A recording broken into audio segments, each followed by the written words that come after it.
visible dorsal fins are submerged, allowing them to get within just centimeters of the flow before they shoot downward, darting underneath the ice.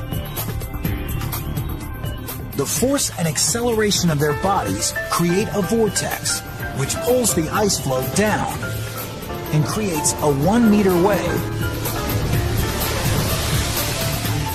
So powerful that it actually breaks the 55,000 kilogram floe into 5 pieces, leaving the seal on thin ice.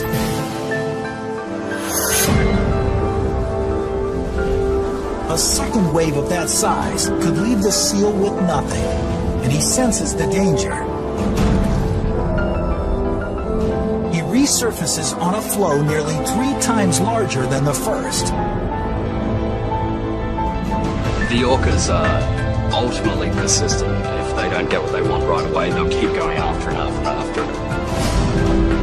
The orcas encircle the 375 square meter floe and prepare for the next phase of their attack, in which every member of the pod has a job to do.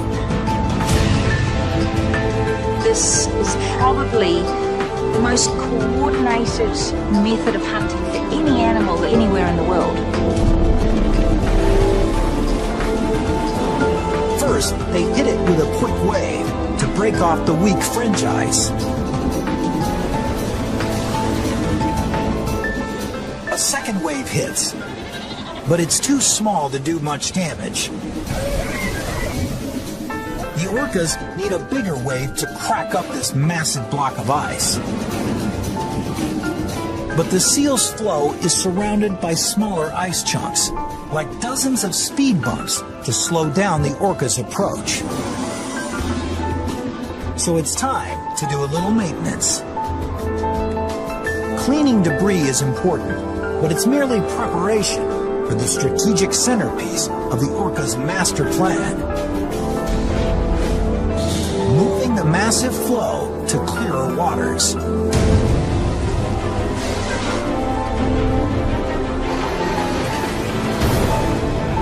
They actually physically put their noses against it and push the ice out of the way.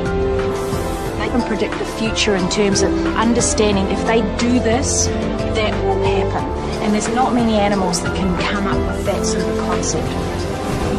Moving the 93,000 kilogram floe to open water makes it harder for the seal to escape to another floe. And it gives the orcas enough space to hammer the ice with powerful waves.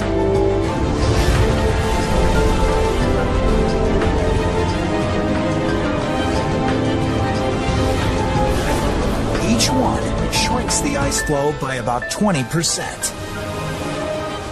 With the floe down to 7 by 8 meters, it's small enough that the orcas can enact the final phase of their attack.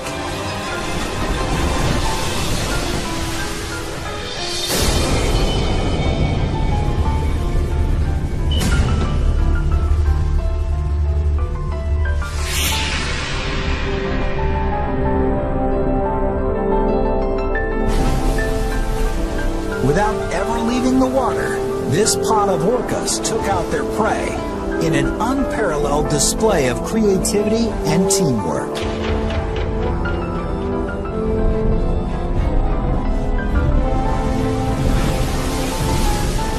It's very obvious that that's based on the communication that they have with each other. To be able to coordinate things like a wave attack really requires a lot of skill and perfect timing. And I find it hard to have a group of people who could do something like that.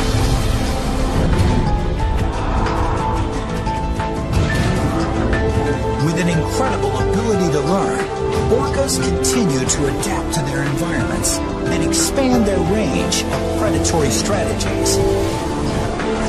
Refusing to accept the limitations of a typical aquatic animal, they've extended their predatory reach onto land.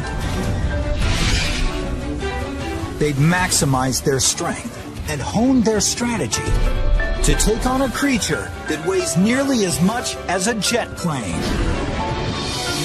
They've learned when to abandon brute force to engage in a cunning battle of biomechanics. And they developed hunting methods as precise and coordinated as a tactical military unit.